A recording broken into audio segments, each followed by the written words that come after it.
the Americans are getting a new jet, the A7E. Not that new, of course, we have previous variants of this plane already in the game. However, this specific new version brings a new type of ordnance, the AGM-62A Walleye. Think of these like Mavericks, essentially, AGM-65s, but they are not missiles. They are gliding bombs, TV-guided bombs, which can actually be used against moving targets as well. Sorry, I'm looking a little bit too much there.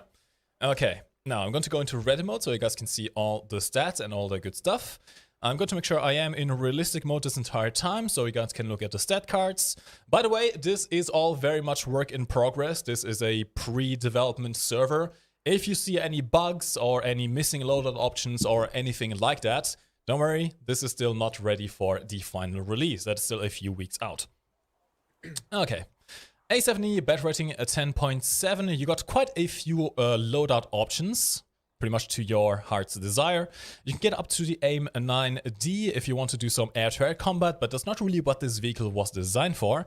Instead, you have these things over here, the AGM-62A. Are you okay, Tom? Yep, just sort of tapping my chest. Okay. I believe it gets the G's as well, does it not? I don't believe it. The E's, yes, it does the E's. I just get the G as well, there with the cannons. Okay, never mind. Anyway, this is the AGM-62A. Now, I'm going to quickly see if I can show you how they work in a test flight. I'm going to make it arcade mode just because it's easier to take off. Well, not easy, but quicker, if it makes any sense. Yes. All right. Now, if you are unaware, we have a thing called the multifunction menu in this game.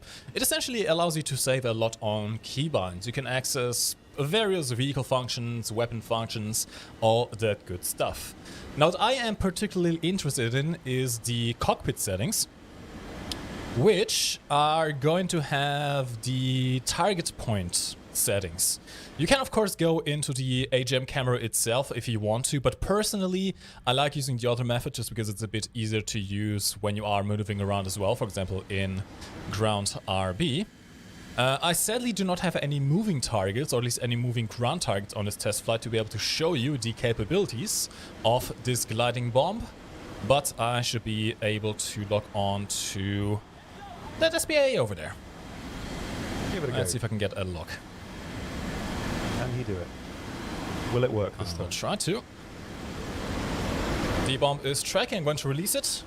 These are pretty much drop and forget, by the way. Once you drop the bombs, you don't have to worry about it anymore. You only have to get the lock. The bomb will guide itself, even on a moving target. This is a TV optical guidance system, which is quite nice. You do, of course, have to get close enough to actually be able to pick up a target.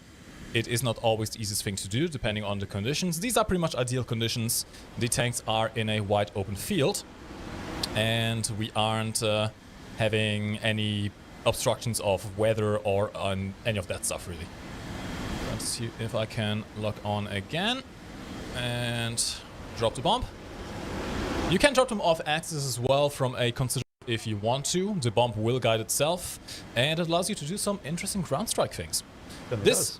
Yes, this is, by the way, not the only new loadout option. There have been a few additions to the Jaguar A, which we are going to be covering later on, as well as some other planes. But first, before we do that, let's head over to Tom's point of view, who is going to be presenting you the new American ship. Well, ships. Couple. Yes. So have a brief look at these ships, and of course, ships aren't to everyone's taste, but there are people who are interested. This is a Uss Mitchell, I believe it's pronounced. Not very similar to other sort of the early frigates or blue water ships that US gets. A bit more modern. So you have two of the main guns here. They do reload at roughly the same speed, I believe, or maybe a bit faster. But these aren't really the most interesting aspect of this particular ship. This actually gets two of the anti-submarine launchers. The Japanese Isuzu has these as well, only one of them. But these are pretty nuts. I can't really show you in a live battle because it'll take too long. But if we can... Actually, I don't know if I can show it on here. I don't believe it has the actual stats available to look at. But basically, if you hit a ship with one of these, it will one-shot basically anything. Maybe not a battleship, but it's pretty powerful. So it's quite different to the other options available, which is quite nice. You know, how many Fletchers there was, a huge amount. But this actually does offer something different, which is really, really nice. So going to be a nice one. It's quite early on in the tree, so pretty easy to get as well. Briefly, we can have a look at the new premium tier 2 boat. Yeah, has the proper Dazzle camo on it, which is quite nice. Confused. Maybe to some people this isn't the most interesting thing, but it's a 1.7 and has a frontal 40mm, which is really, really good for the early patrol boats. A lot of these have the 40 in the back, which isn't quite as useful. It requires a little bit of maneuvering to get it working, but this one's going to be pretty nice. And also, before we move on very quickly, something I've been waiting for this for a while. It's a really small change, but the P38J, the L, and the F7F now have their late war 50 cal belts. Mid-war, and they all now have the late war. And this is something, it's quite a small thing, but I've actually been kind of looking forward to that happening, which is really nice. I like these planes. So, yeah, that's all we've got over here for now.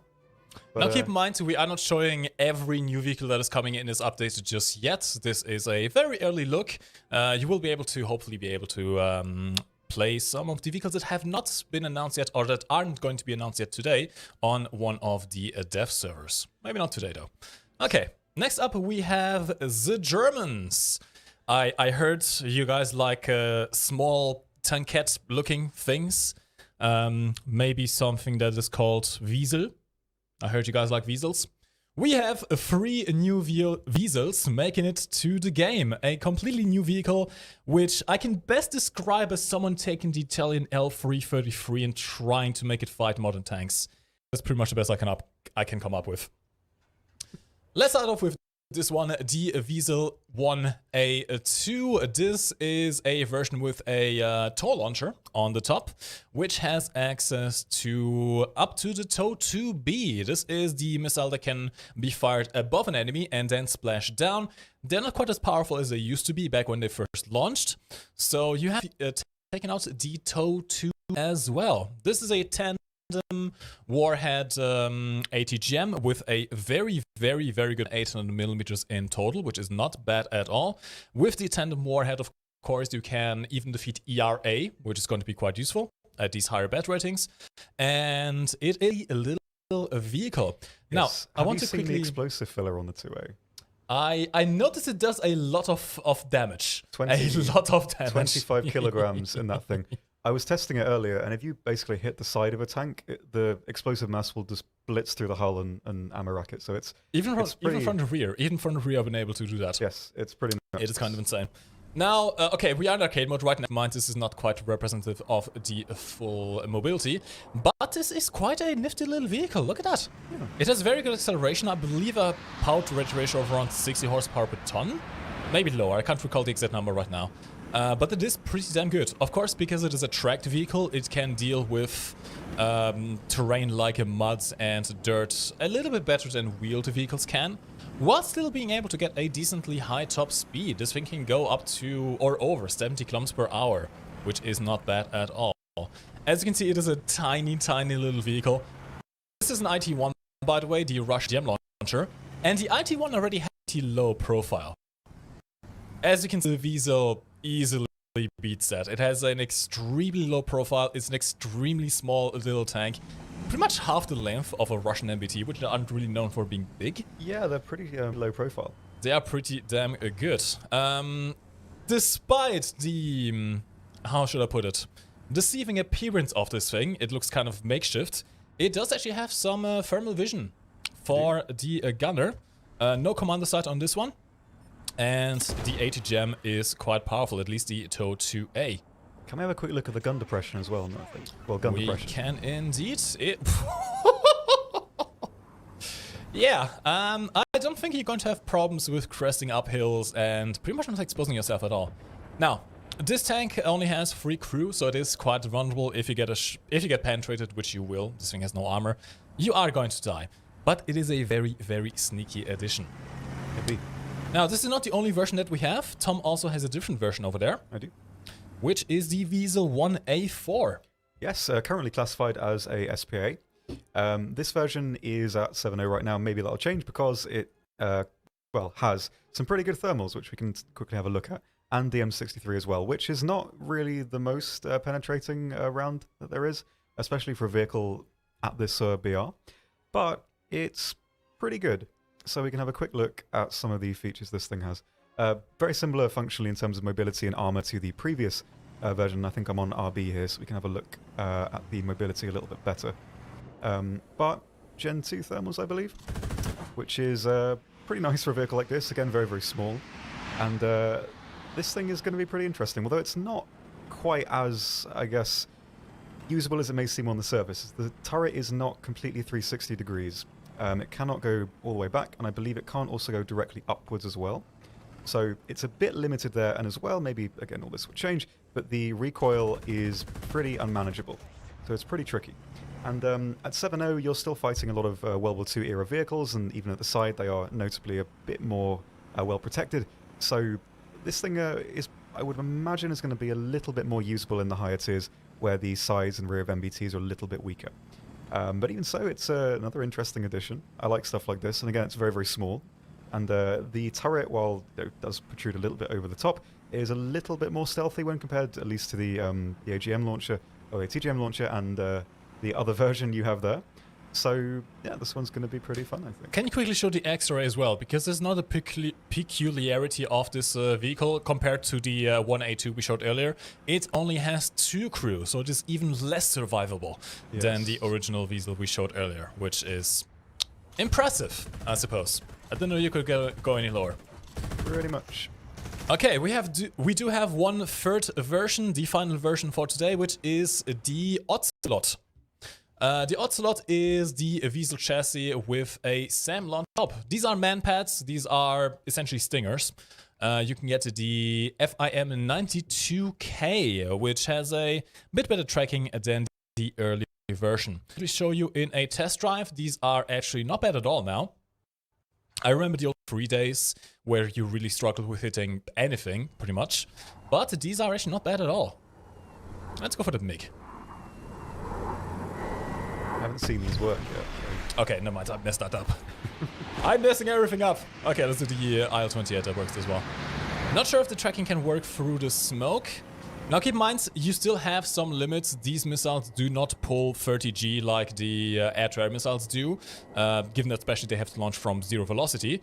So you do need to be opportunistic with when you launch the missiles. But against targets that aren't doing too harsh maneuvers, you can actually hit them now, which is quite nice. And you get the SOM launcher at a pretty decent bat rating as well. Quite so. Keep in mind, these are IR missiles, which means that they will be deflected by flares, which means that they are not going to be quite as useful against some of the higher tiered helicopters, which have automatic flare launches when they detect a incoming missile. But it's still a nice little addition to the 9.0 German lineup. Absolutely. Very much so. Okay, these are the German vehicles for the time being, but Tom, you have something to show off, Yes, a new addition to UI. Yes, so in the protection analysis, there is now a new button called the protection map. And this basically, it's a bit preliminary, so it's not going to be completely perfect right now. But if you press it, it will basically paint on the vehicle at the angle that you're presenting where the round can potentially go through. And it's pretty reliable. I've noticed a couple of small issues with it, but, you know, it's still very much in the testing phase. But it's pretty good, and it's a nice way, you know, if you're a new player who may be struggling with a particular, it'll basically show you where the weak spots are relative to the angle that you're presenting, which is pretty nice. And one other thing that's happened, which, you know, is going to be a bit of a Reddit moment, I think. The armor of the frontal turret of the KTH and the 105 as well has been changed to variable thickness. And if I slowly go down here to the viewer port, maybe something's happening with the armor. I wonder what that could be. Maybe it's almost as if there is a hole. It could be a sort of a weaker armor area based on the viewport there. How curious that could be. I imagine lots of people will be very, very, very happy with that. Curious indeed, especially certain early IS2 players with not the best shells out there. Yes. That could be quite interesting for them. Indeed. So. Now this armor analyzer feature will be most useful against MBTs, for example, when you're not exactly sure where you can penetrate a certain MBT with a certain round. So you can, at least in the next update, you can very easily analyze the armor, and the game will essentially tell you where you need to shoot, so you can memorize it and apply it into the game. Now, I did lie earlier on. This is not everything we have for Germany. We do have one more thing. We do. Deutsche Demokratische Republik. As you may know, after the war, Germany split, and the Eastern Germans got some interesting vehicles from the Soviet Union, and we now have one of those in the game. Ladies and gentlemen, welcome, the MiG-21 SPSK. This is going to be a premium MiG-21 fighter jet. It is roughly similar to the PFM in performance. It has a very nice pre-order camo, which sadly I don't have available on here to show you, but I can show you how it looks in the hangar and what the stats are. Quickly switching over into red mode, there we go. I am glad that we do have a not completely terrible amount of ammunition in this thing. Yes, quite. You have a 23mm cannon with 200 rounds, which is not that much. This cannon is extremely quick firing, so in a few seconds that ammo load is going to be gone. In terms of secondary loadout, you can carry up to 4 R3S or R missiles. The R missiles being the radar-guided ones, the S missiles being the infrared-guided ones. These are not the best missiles out there. They don't have the strongest G-pull. But you can surprise some people in head-ons, for example, if you get a decent radar lock with the R3Rs. This is the base camo. There will be a very nice pre-order camo, which should hopefully be announced soon. Yes, when really the pack nice. is announced. Absolutely It's actually really nice. I mean, I'm looking forward to that. And soon you will be able to fly some MiG-21 in the German tech tree. Well, yes, kind of. Okay. Yes. Next up, we have the USSR, and USSR is getting an interesting naval vessel over there, Tom. Yeah, we have a brief look. A bit of a more, I guess, versatile coastal ship here, the MPK PR 201M. There never really had many sort of out there nicknames for these sorts of ships, so it was quite difficult to actually remember what they're all called. But this is a pretty nice example. It's quite different to any of the ones we've seen before. Has the dual 25mm mounts, which are really effective in ships against light vehicles, or light vehicles like ships and aircraft as well. So these are pretty good. It's a bit slow, bit unwieldy, so actually getting both the guns on targets like a fast maneuvering ship is a little bit difficult. But it also does have the mortars at the front, which are pretty nice, although because of the dead zone, obviously, in the front, they need to be handled very high, which can make aiming them very difficult. But with a bit of practice, they can knock out destroyers, etc. pretty easy. So it's a pretty nice one. I like stuff like this that's a little bit different.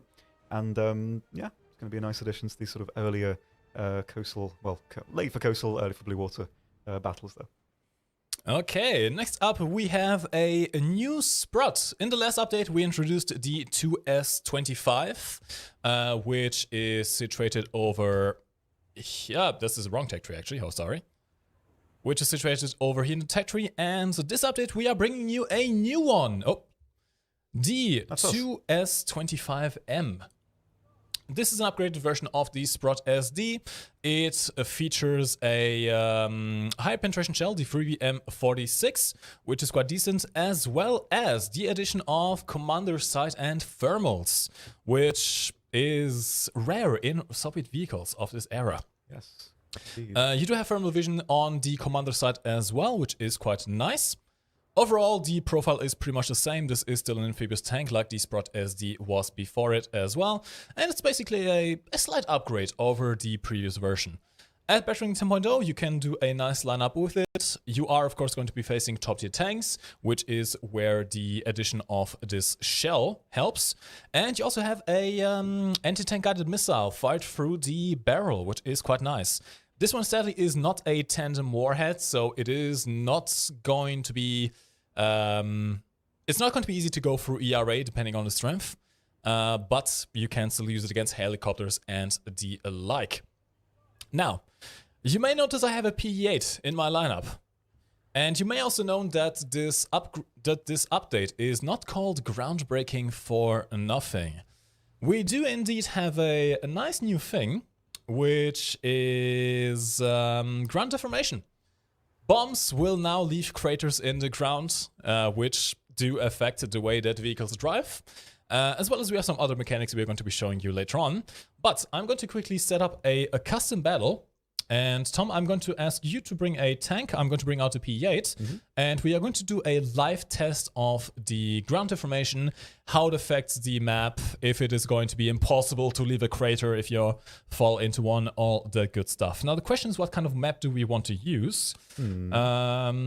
Red Desert might not be a bad one. I think I've seen a lot of people concerned that Red Desert was going to be unplayable because of bomb craters.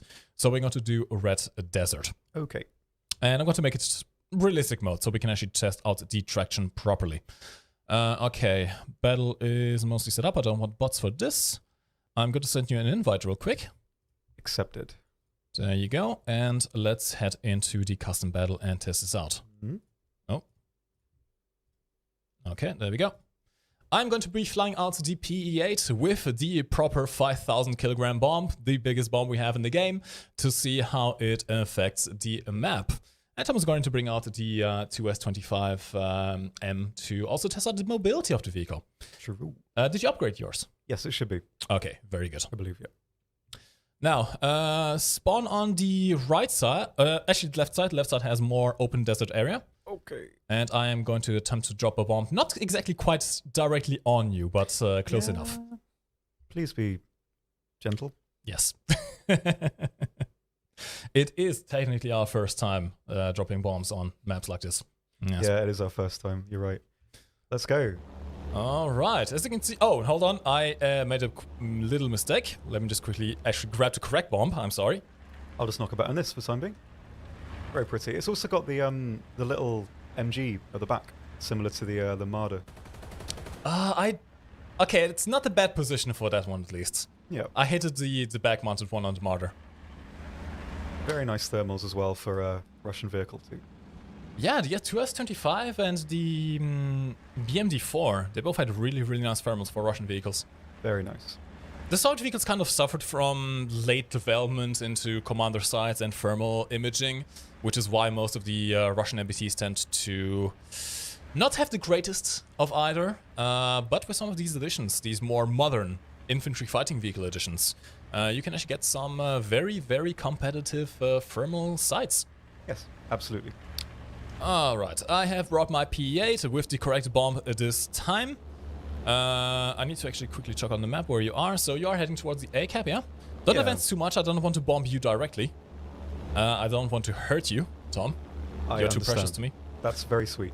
And this is a rather big bomb, and that's a not very well armored vehicle. Okay, I can see you. I'm going to drop a bomb behind you. Okay. See if I don't kill you. It's going to be essentially right in the middle of the open area. Now, a few points on the ground information of these bombs. It does not happen near solid objects. This is an artistic choice, gameplay balance choice as well. If you drop a bomb in a city near buildings or near rocks like this, the crater won't form.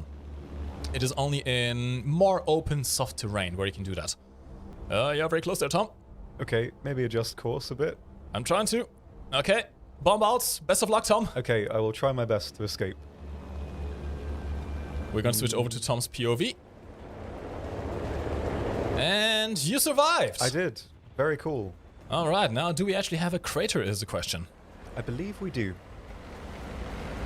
Small family crater. Small family crater. Now, Tom is going to drive into the crater and show you how difficult or how easy it is to actually get out of it. We will see.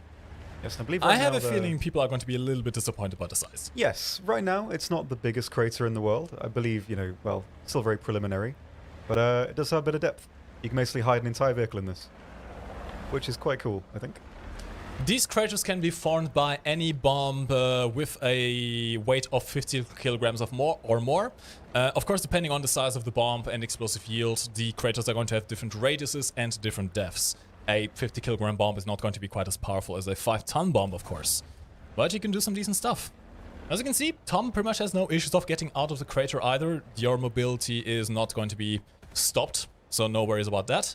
I'm actually want to see if I can bomb the crater again to see if it goes any bigger or any deeper. Give it a try, yes. Give it a try. So do quickly evacuate the area. I'm going to make a turn around and see if I can drop a bomb again in roughly the same area. Not quite in the same area. I want to widen the crater a little bit, but we shall see. I'll try and hide. Find some rubble. And bombs away. I'm going to watch the explosion from here. And there we go. Okay, now we have 2 craters. Let's see how it looks on your POV, Tom. POV. Well, big old bit of smoke. But we will have an investigate once it clears. The P8 does leave quite a smoke plume with that big bomb, that is for sure. They do. Yeah, doesn't seem too bad. Yeah, we have 2.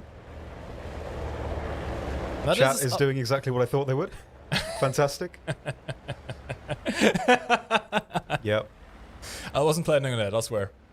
But yeah, I mean, even on that pretty steep terrain, no problems of getting out of it. Keep in mind, we are in realistic mode. This is a realistic mode custom battle. This is not arcade boosted physics. So yeah, I think it's safe to say you need not worry too much about getting stuck in bomb craters. It's a nice little feature that adds to the, well, immersion of the game, as well as maybe serving some tactical purposes. You can maybe drop a bomb tactically somewhere so that your team can take cover in a wide open field. Yeah, but I beyond like that, it kind of adds another purpose to bombs, which is something I didn't really ever expect happening. But that's pretty cool. I like that. Like, I think the thing, at least for me, the one thing I really like about War Thunder, and I keep playing it, is that it's like the dynamics of just playing it, because it's like, I think the thing that I like about it is that the gameplay to me is like you're basically given a tool, and you need to do something with it, and this kind of gives you more ways to use that, and that's just to me is a big W, and I like that a lot. just like this map, it's a sandbox. Yeah, so you can just sort of, I don't know, it adds more. It really adds more, and I really like that. It's something I wasn't really expecting to happen, to be honest, but I'm definitely not upset that it's here. I'm impressed it's actually happening. That's not an easy technical achievement, I have to say. Indeed. Alright, so that is bombs. We of course have other types of terrain deformation to show off later on when we get to Great Britain, which we are going to move on into right now. You may have seen in the trailer, certain tanks are going to get some plows, which you can use to essentially do some farming simulator 2021. Yes. Alright, let's move on to Britain then, and this time, for the first time ever, and I hope you guys realize how special this is, I am going to present a ship. I know, hold on. Hold your Z's. Yep. This one is actually quite interesting. I'm not a naval player, really, but I am actually quite impressed by this one. If you like big guns, you're going to be as well. This is the HMS, how's it pronounced, Tom? Marlborough, I think. Marlborough, okay. I'm never going to be able to pronounce that right. Marlborough. It has the new biggest guns in the game. I'm just going to go straight into it. 343mm guns. Are they bigger than the Hyuga's guns? I believe so. Let me check just in case. Hyuga is 356. Oh, okay, never mind. It doesn't have the biggest guns. However, it has the most explosive filler though. True. 88 kilograms of TNT equivalent on this HE shell. To put it a bit into perspective, the Paris Commune, the Russian battleship we introduced in the last patch, had a 55 kilogram TNT equivalent warhead on its HE shell, on the upgraded one, which was already pretty damn good. This beats it by quite a bit. Let's just say you don't so much mildly inconvenient ships as you just rip straight big holes into the sides. I've gotten so many kills by sinking ships. It's kind of amazing. You just essentially destroy their hull and make them sink very, very, very quickly. And I am quite a fan of that. I am going to be taking this thing out into custom battles. You can join us on the streams in the next few weeks as well, after the patch drops. And we're going to see what these HE shells can do against tanks. That's going to be quite interesting. That's actually going to be very fun, yes. It is. Now to something that is... I don't know what to make of that, Tom. Look at the boy. What? Hello, boy. What is that? It's the Estovak, I believe it's pronounced. This is a new British anti-air vehicle, which is filling a gap that has been a gap for a bit too long. I think a lot of people have been waiting for something like this. And it does look a bit like a combine harvester or something. But this is a very interesting vehicle, certainly one I had no idea even existed. Incredibly lightly armored, as you can see. And I believe has an analog cannon similar to the R3 T20. So the same thing to expect in terms of penetration and performance. So I can give you a very brief test drive with this thing. Mobility is very, very good. But as you can probably see for yourself, the dead zone of the cabin is pretty big. So that's not super. It's not stabilized either. But the gun is, as always, very, very damaging. It's really, really good. And I believe it's a little bit slower than the R3. No, maybe a bit more so. But it's pretty nice. It's a vehicle that finally fills a gap, which is great. And you can also sit in the cabin as well. Oh, that is horrible. You can properly go farming. How relaxing is that? Honestly, between that thing and us being able to now plow the fields, this is just Farming Simulator X War in the crossover. Yeah. See, here's the thing. Nice. I can't believe someone actually made that, because it looks straight out of Crossout. It kind of does, yeah. Like, it looks like it's sort of like ragtag together, which is... It's interesting. Like, I would never really expect a vehicle like this to be in the game. Like, you can see where the gun is just locked into place. Like, it's the sort of thing that... I know, there's... What's that game? It's like Men of War, but, like, modern. I feel like I've used this gun in that game as, like a deployable thing. And it's just to have it on the back of this weird-looking car is just... I know, it's cool. I really like it. I can't imagine this thing working too well in real life. The center of gravity is so damn high. I'm surprised you don't flip over when you turn. Yeah, like, I mean, the driver right now is trying his goddamn best, and it's going pretty well. So, yeah, not quite as good as the R3, I would say, but in terms of actual, like, filling a gap that was very much needed, this thing is going to do a really good job, I think. So, yeah, very looking forward to giving this one a go. It makes so many more lineups, like, viable with anti-air, because the Crusader A Mark 1 and 2, they weren't, like, the worst in the world, like the Mark 2 especially was okay, but it's nothing like this, so it's going to be pretty good. It'd be pretty good to see this thing. Honestly, guilty admission here. I don't actually care about the lineups at all. I just want to try bringing this thing out into a map like Spaceport, where you have those construction sites. Yeah. And I want to see how long I can survive standing still and see if people confuse me with construction equipment. That's quite a good idea, actually. That is amazing. I'll see that. Definitely. Okay. Now, Britain has something else which is not new, but rather it is a update to a quite old vehicle, which we actually played yesterday on the official stream as well. This is the Avre. This is a premium tank you can currently get in the game, and for the longest time it had this plow in the front, which couldn't really be used. Well, that was until now. We are introducing a new mechanic to the game. Right now, only a few tanks on the dev server are going to have a plow that can be deployed to do this, but hopefully our devs are working hard to make sure that a bunch of the patch, hopefully every tech tree nation should have at least one vehicle of doing, well, how best to describe it? This. Oh, wrong. There we go. Ladies and gentlemen, welcome to Farming Simulator 2022. I have a feeling the Germans are going to really enjoy this. I think so, yes. You can now dig into the ground and build your own little mud walls, which is going to have some limited effect on stopping certain shells. Now, these are not going to be essentially solid cover which are going to absorb any and all shells. Yes, I think a lot of people assumed that and got very, very upset for no particular reason. Very much so. Just like in real life, this is pretty much loose dirt. It's not compacted dirt, which means it's not very effective at stopping rounds. Yep. You have to make a very thick wall if you want to stop modern APF SDS rounds, for example. And doing that is kind of going to dig you quite deep in a way that you can't really, well, shoot out of. Currently, the Type 90 also has an addition of a plow, which is actually going to be quite useful in combination with the hydrodynamic suspension, where you can adjust your ride height, which may allow you to look over hills like this. But there you go. You can create your own pretty much makeshift cover in the middle of a field if you so desire. And if you want to, I'm going to quickly retract the plow. It's actually going to be really good for the Avre because it can fire over them. So yeah, that's actually really true. I didn't think about that. That's going to be pretty fun. You can still drive over it, no problem, if you so prefer. Well, I said this is the first time I got stuck. I knew in my head it was going to happen. I felt my heart sink. It was just bound to happen.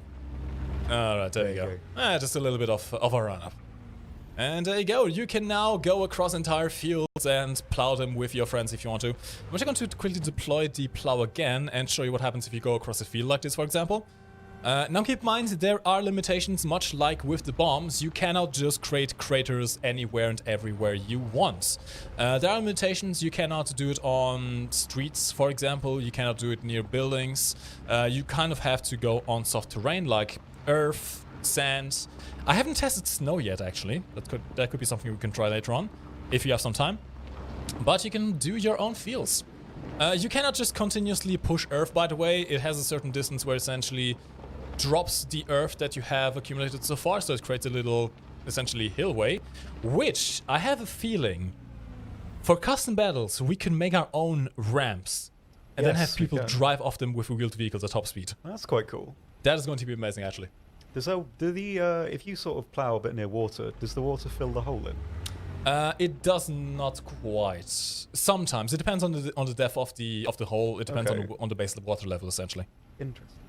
There's a maximum depth of how much you can dig, of course. You cannot just create a hole to the center of the earth. I believe it's 1.5 meters down.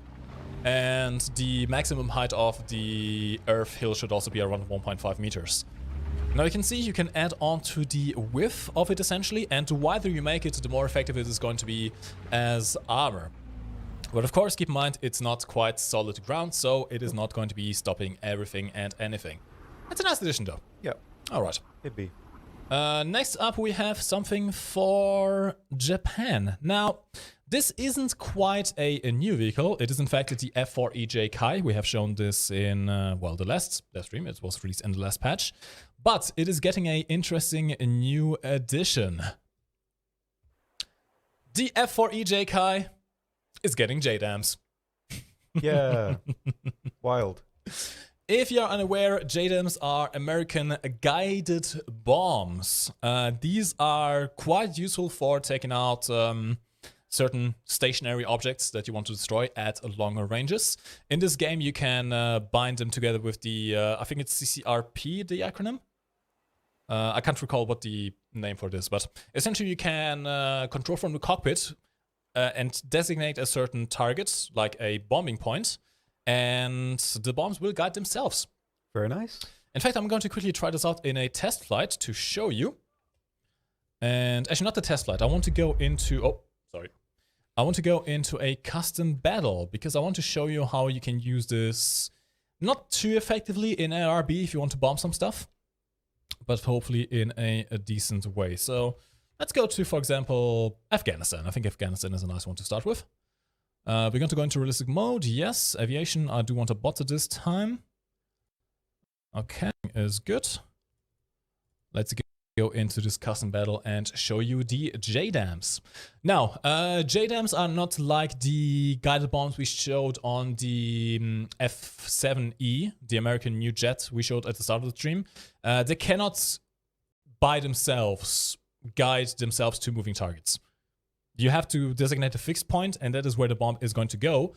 You cannot lock on to moving targets and have the bombs destroyed in that way. So essentially, these bombs are more for destroying maybe stationary vehicles, of course, if you can designate those. But it's more for destroying bombing points, buildings, AA positions maybe, all that good stuff. Okay, we are going to be taking off with the F4EJ Kai. One important thing to note, these are guided bombs, not guided rockets, which means the reach of them is going to be entirely depending on your own altitude and your own speed. Essentially, the bombs carry the momentum from your aircraft. You can also not drop these bombs above Mach 1, so you have to be subsonic or very close to transonic in order to be able to drop these. I'm going to see if I can get a little bit of height and speed at the same time. I'm going to go into my multifunctions menu. I'm going to head over to the cockpit and I'm going to go to button 6, which is switch mission bombing target. As you can see, it outlines a red square. And on the top left, you can also see that the bomb is now locking the target. So let's drop, let's say 2 over there. Okay. And I'm also going to go to over there. I'm not sure if they're going to reach that far. We'll see. Okay, we're going to be following the bombs. As you can see, they guide themselves pretty effectively. you kind of have to get a feel for how fast you have to travel or how high you have to travel in order to be able to give them enough energy to get there. But they are going. And just to show you, so I have dropped a bomb, 2 bombs each on that target, and that target was flying in the middle of them. Are both going to be hit is the question. Might take a while. There we go. And yes, they were. Nice. So you can attack multiple targets at the same time, or if you happen to just like bombing in RRB or any other game mode really, you don't have to go directly to the target to drop bombs. You can kind of fake people out actually. You can fly towards one bombing target and actually drop the bombs on the other one if they are close enough, which is pretty nice. Indeed. Alright, next up we have, what do we have? Oh, something that you really enjoy, Tom. Yeah, just, I mean, it's the stuff that, I mean, it only seems to me that likes. We have a new aircraft in the Chinese tree. It's very, very similar to the V11. Comes after the V11. It's the V12D. Pretty much universally improved version, and it's okay. Its flight performance is better than the V11, which was notoriously very, very stiff to control. This gets the 250 cals in the nose and 2 defensive gunners covering above and below, which is quite nice. A lot of these vehicles usually only have above at this tier. So it's nice. I like low tier stuff. I think it's kind of fun to add more vehicles to that kind of area. Always a bit of fun. And this is going to be nice. It's nice to have a vehicle with 50 cals at this tier because they are, at least for the lower ranks, incredibly effective at top-down attacks.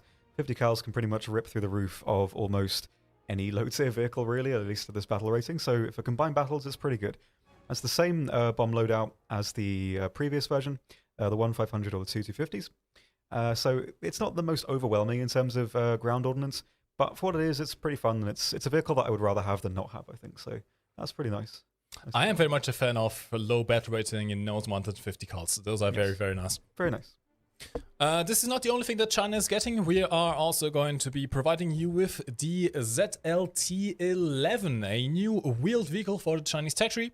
105mm cannon. It can fire a proxy fuse HE shell, which is going to be quite useful against helicopters and low-flying aircraft, if you can get a decent aim in. You got this new APF-SDS shell, which you can see the stats of here, if you want to, compared to the previous Type 83 APDS. And you also have this barrel-launched tandem ATGM, which is really quite interesting. 750mm of penetration. You can defeat ERA with this tandem warhead charge, of course.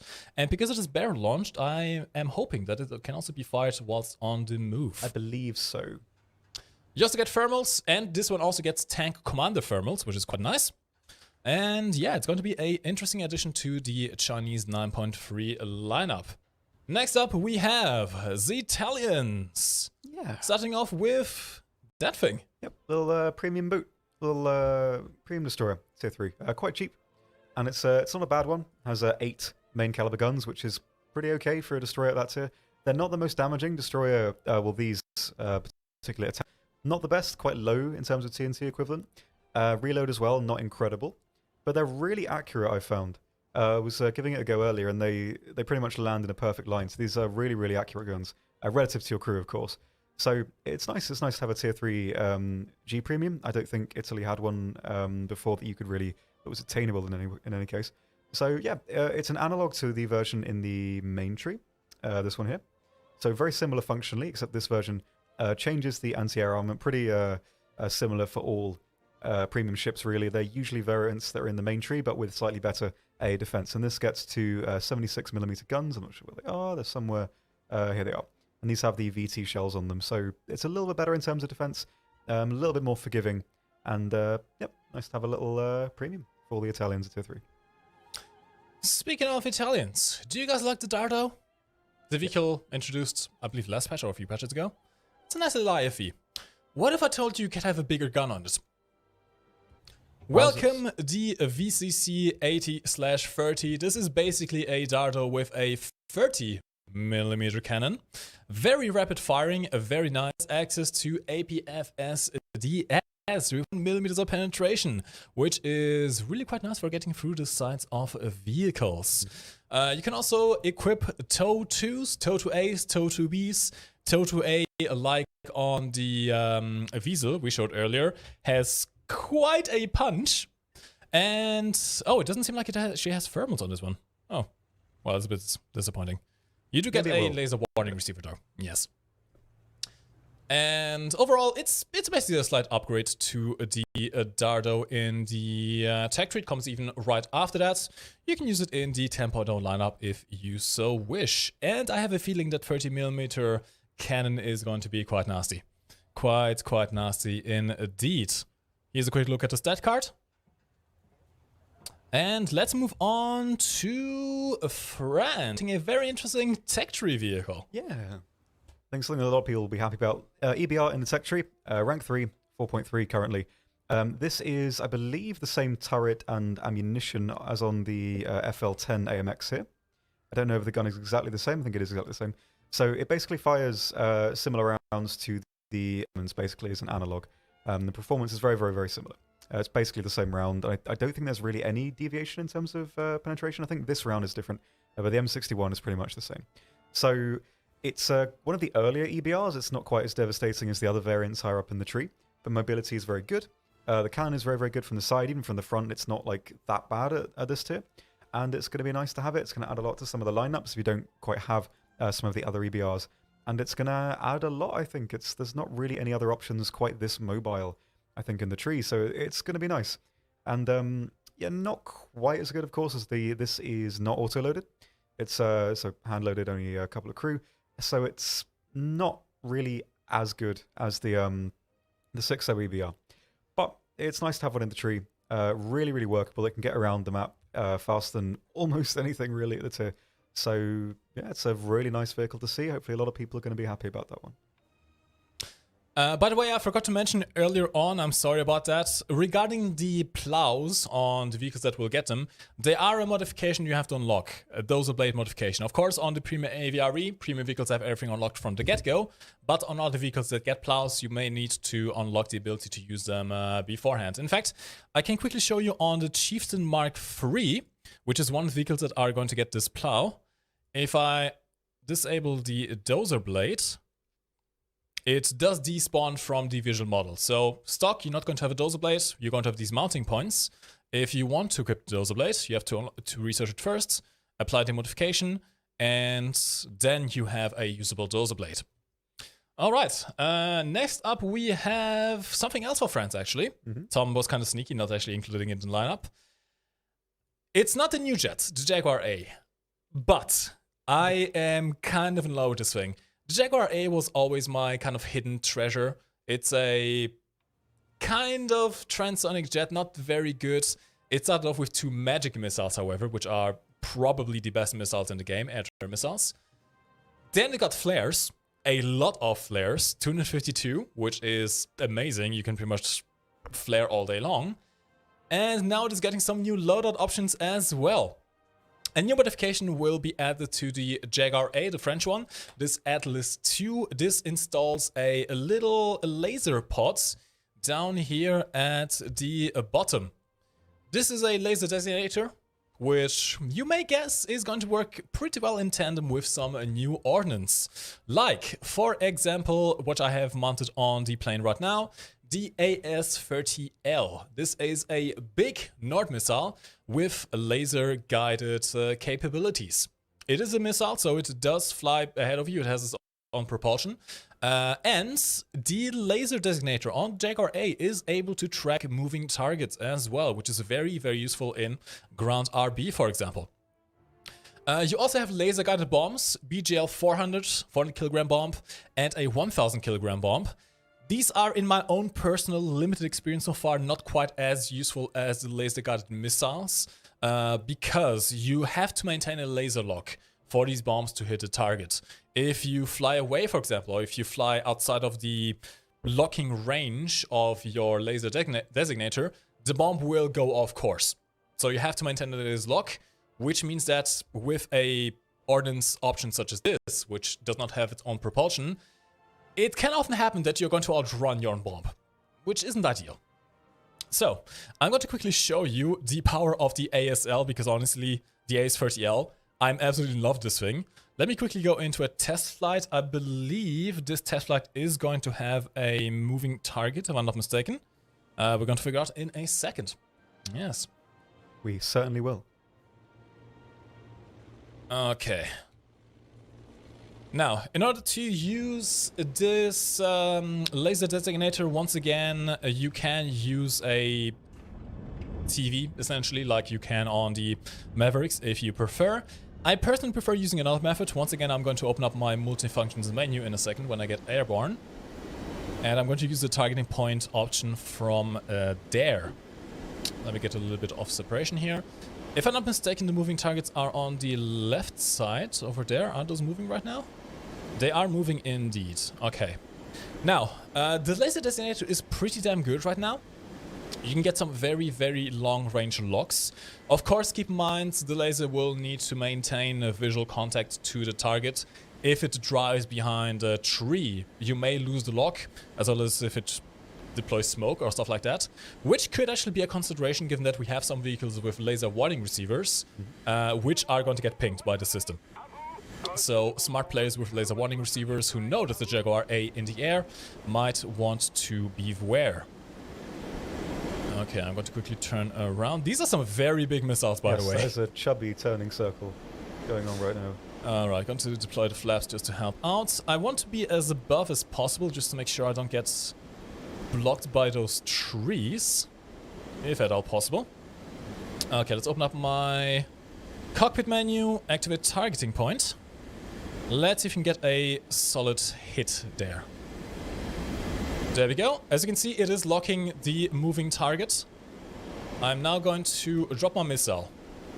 Now, here's the thing. You do still need to maintain a laser lock. You have a decent angle of where you can maintain a lock. But if you start immediately turning away and running away the other way, the missile will lose its lock. That is a consideration that you have to have. Which means that you are still sort of vulnerable to surface-to-air missiles that are fired in your direction. However, since you can use this at quite a long distance, which I'm not going to do right now just because of time concerns, but I have been able to get 10-kilometer locks with this thing, you can probably outrange some of the SAMs in this game, if you can find them. Keep in mind, of course, that in ground RB, you don't have player markers, so you have to visually spot the target, which may not be the easiest thing to do. In fact, I'm currently struggling in spotting the tank. Oh, there he is. Cockpit, go into deadlock, fire off the missile, it guides itself, and poke! Very nice. It's a nice little addition to the Jaguar. I absolutely love this plane, and now I have an excuse to actually use it in ground RB as well. Absolutely. Okay, moving on to the final nation we're going to be showing today. We have Sweden, and Tom is going to be showing you a new addition to the ground tree. Yes, and early STRF 9040B, currently at 8.3. The same turret, I believe, is on the bill, ever so slightly different. And this version gets Gen 2 thermals for the gunner, and apart from that, it's pretty similar to the existing variants. It's another version to sort of bolster that lineup, which is pretty nice. And it's good to get another one of these. Now, quick look at the model here. Only the one Dart, so it doesn't have the improved version, but it does get thermals, and I believe apart from that, it's pretty much the same. So it does bolster the lineup, which is nice, as this is quite more of a versatile light vehicle. A lot of them are a bit more support-oriented around this BR, but this one's still pretty aggressive, has the potential to be at least. Full stabilizer as well, as far as I understand. So, yeah, not really a huge amount to say about this one, as it is very similar to other variants you've seen before. But regardless, it's very nice to see it in the game. Nice one to have. Very much so. Does it have commander thermals as well? I don't know if it has commander thermals. You can check in the modifications, actually. It should tell you if it has. I don't know what type they have. It does have thermal vision on the commander. That's interesting. Okay. So, yeah, gunner and commander, but I don't know if it's the same on both. But we can check when the, dev server comes out. Exactly, which is going to come out today, by the way. Quick PSA once again. The dev server is launching within, in a few minutes or within an hour. Make sure to download the dev server if you want to test this stuff out for yourself. Do you like the Vigan? The JA37 that we introduced in the last patch. Well, if you happen to also be a fan of the Swedish ground tree, you may be looking for a ground attacker version of that plane. Perhaps. And you will be happy to hear that, yes, we have it now, the AJ-37. This is a ground attacker version of the Viggen with a few distinctions. Most noticeably, you may note that I have no guns on this plane. You have essentially removed the gun from the fuselage itself in order to be able to accommodate other things. Right now, this is still early work in progress. There may be other things added. I can't confirm anything right now. Just keep in mind that what you're seeing is all work in progress. These are the loadout options. You can have flares as a pod that has to be mounted. If you don't carry flare pods, you don't have flares on this plane. Guns, you can carry 2 30mm gun pods with 300 rounds total. Once again, if you don't carry the gun pods, you don't have guns. But you have something interesting, which is the RB-75. These, as far as I'm aware, are essentially Mavericks. So, much like the Mavericks, these are TV-guided missiles, which you can use even against moving targets, if you so desire. Very, very, very powerful. 50 kilograms of explosive filler. That is very, very powerful. These also have a heat warhead, so they should have no issues in going through pretty much anything if they hit, if they maintain the lock. And since you get 2 of them, you can get pretty much 2 kills, as long as you don't get shot down by a SAM missile. Tom is going to be showing you the flight performance, which is going to be very similar to the Viggen, but on a new map. A new map. And this is the sort of map I've been looking forward to for quite a while. This is, I believe it's has an arcade and realistic version, an air map. And this is very interesting, because one of the most underutilized aspects of at least ARB maps is the terrain. As usually the map is very, very low. There's not really much opportunity to do much with the map you're on. It's mostly just the same, apart from the thermodynamics and that kind of thing, and the sort of climbing paths. But this is pretty interesting because you have a lot of ravines, you've got a lot of gorges. I'll try and show you around as much of this map as I can. But it's going to be pretty interesting because this map allows you lots of different pathways into the core of the map itself, which means you can dodge radar, you can dodge the pings, and you can really surprise some people, I think, potentially. So this is going to be interesting. I don't know exactly how it's going to play, of course, as, you know, it's, well, I've only really had a small amount of time to play around on it, but it's very, very nice. It's very different thematically. And the way the layout is comprised basically gives you a lot of ability to pick where you want to go and actually make your way into the map. It's good for ground attack as well, because you can sneak around here and get some shots off on the ground targets without being pinged or seen, which is really, really nice. And there's lots of different you know, highland and lowland to fly around, and it's something that I think has been missing for quite a while. I think maps like Afghanistan and City kind of got close, but this looks pretty interesting to me, and I'm excited to play this. I like this, so it's the sort of thing I've been waiting for quite a while. There are some interesting features on this map as well. You mentioned a certain type of mine. Yeah, there's a diamond mine. There's a diamond mine. Have a mine. little bit of a flyby there. Let's have a look. So hold on, let me get this straight.